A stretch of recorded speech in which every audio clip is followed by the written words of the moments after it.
আকাশবাণী আগরতলা। স্থানীয় সংবাদ পড়ছি সরিতা সিনহা। ধর্মনগর বিধানসভা আসনের জন্য আজ ভোট গ্রহণ।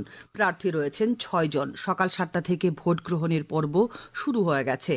বিকেল ৫টা পর্যন্ত মোট ৪৬,১৪২ জন বৈধ ভোটার প্রতিদ্বন্দ্বী প্রার্থীদের ভাগ্য ইভিএম বন্দী করবেন। এখন এই ভোটের সর্বশেষ পরিস্থিতি নিয়ে চলুন শোনা যাক আমাদের প্রতিনিধি রাহুল চন্দ্র লোধের প্রতিবেদন। আপনারা জানেন, ভোট মানে গণতন্ত্রের এক পবিত্র উৎসব, যেখানে আজ ধর্মনগর বিধানসভা কেন্দ্রের উপনির্বাচনের ভোট গ্রহণ সকাল ৭টা থেকে শুরু হয়েছে শান্তিপূর্ণ পরিবেশের মধ্য দিয়ে। আমি এই মুহূর্তে দাঁড়িয়ে রয়েছি ধর্মনগর বিধানসভা কেন্দ্রের চন্দ্রপুরের যে পশু হাসপাতাল রয়েছে, সেই হাসপাতালে মডেল পোলিং স্টেশন করা হয়েছে। সেই কেন্দ্র থেকে সরাসরি আমি এই মুহূর্তে দাঁড়িয়ে রয়েছি, যেখানে সকাল থেকে ভোটারদের উপস্থিতি লক্ষ্য করা যাচ্ছে। তরুণ ভোটার যারা রয়েছেন তারা রয়েছেন এবং প্রবীণ ভোটাররাও কিন্তু দীর্ঘ লাইনে দাঁড়িয়ে সকাল ৭টা থেকে ভোটাধিকার প্রয়োগ করতে শুরু করেছেন। নির্বাচন কমিশনের তরফে কড়া নিরাপত্তা ব্যবস্থা নেওয়া হয়েছে, যাতে নির্বিঘ্নে ভোট প্রক্রিয়া সম্পন্ন করা যায়। প্রশাসনের পক্ষ থেকে জানানো হয়েছে, প্রতিটি বুথে পর্যাপ্ত নিরাপত্তা বাহিনী মোতায়েন রয়েছে এবং ভোটারদের সুবিধার্থে সব রকম ব্যবস্থা রাখা হয়েছে। এই পোলিং স্টেশনে বা এই মডেল স্টেশনে কিন্তু বিশেষ আকর্ষণ বা বিশেষত্ব যেটা রয়েছে, এখানে সেলফি পয়েন্ট করা হয়েছে, হেলথ ডেস্ক রয়েছে, ভোটারদের জন্য পানীয় জলের ব্যবস্থা রয়েছে।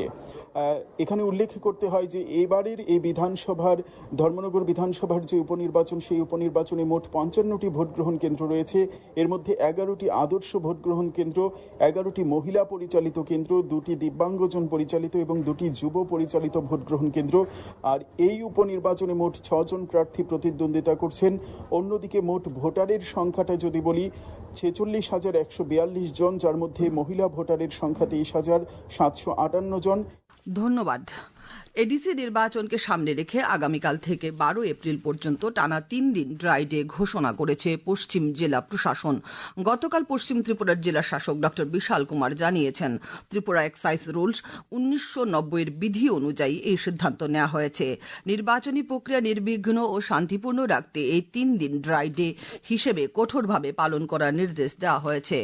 কেন্দ্র সরকার ২০২৬ সালের খরিফ মরশুমের জন্য ফসফেট ও পটাশিক সারের উপর পুষ্টিভিত্তিক ভর্তুকির হার অনুমোদন করেছে।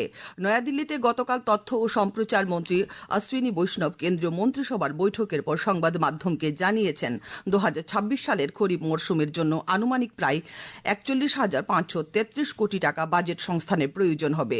তিনি বলেন, এই সিদ্ধান্তের ফলে কৃষকরা ভর্তুকিযুক্ত সাশ্রয়কর এবং যুক্তিসঙ্গত মূল্যে সার পাবেন।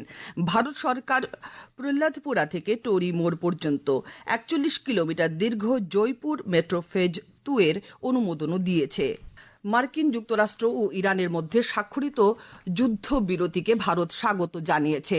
নয়াদিল্লিতে পশ্চিম এশিয়ার সাম্প্রতিক ঘটনাবলীর উপর পররাষ্ট্র মন্ত্রকের মুখপাত্র রণধীর জয়সওয়াল গতকাল বলেছেন, নয়াদিল্লি আশা করে যে এই যুদ্ধবিরতির কারণে পশ্চিম এশিয়ায় স্থায়ী শান্তি প্রতিষ্ঠিত হবে এবং হরমুজ প্রণালীর মাধ্যমে নৌ চলাচল এবং বিশ্বব্যাপী বাণিজ্যের অবাধ স্বাধীনতা নিশ্চিত হবে। রাজ্যে বিভিন্ন রাস্তা এবং রেল ট্র্যাকের উপর প্রায় ৫০টির বেশি ব্রিজ নির্মাণ করা হচ্ছে। গতকাল সন্ধ্যায় সচিবালয়ে সাংবাদিক সম্মেলন করে কথা জানিয়েছেন পূর্ত দপ্তরের সচিব কিরণ গিত্তে। তিনি আরও জানান, কুমারঘাটের সোনাইমুড়ি থেকে তেলিয়াছড়া গ্রামে যাওয়ার জন্য মনু নদীর উপর ১৪০ মিটার দৈর্ঘ্য সেতু নির্মাণের কাজ চলছে। গত ৩ বছর ধরে এই সেতুর নির্মাণ কাজ চলছে। 4টি স্প্যানের মধ্যে ইতিমধ্যে 3টি স্প্যানের নির্মাণ কাজ শেষ হয়েছে। শ্রী গিত্তে জানান, পূর্ত দপ্তর কাজের গুণগত মান এবং সাধারণ নাগরিকদের সুরক্ষার কথা মাথায় রেখে সর্বদা কাজ করে থাকেন। এখন আবহাওয়ার খবর। আজ দুপুর পর্যন্ত আবহাওয়ার পূর্বাভাসে জানানো হয়েছে, আকাশ সাধারণত মেঘলা থাকবে, বিক্ষিপ্তভাবে বজ্রবিদ্যুৎ সহ হালকা থেকে মাঝারি বৃষ্টিপাতের সম্ভাবনা রয়েছে। আগরতলা বিমানবন্দরে আজ ভোরে সর্বনিম্ন তাপমাত্রা ছিল 19.6 ডিগ্রি সেলসিয়াস। আগামী 24 ঘন্টায় সর্বোচ্চ তাপমাত্রা 32 ডিগ্রি সেলসিয়াসের কাছাকাছি থাকতে পারে। গত 24 ঘন্টায় পরিমাপযোগ্য বৃষ্টিপাত ছিল 10 মিলিমিটার। স্থানীয় সংবাদ এখনকার মতো শেষ হলো। পরবর্তী বাংলা স্থানীয় সংবাদ প্রচারিত হবে সন্ধ্যে 7টা বেজে 55 মিনিটে।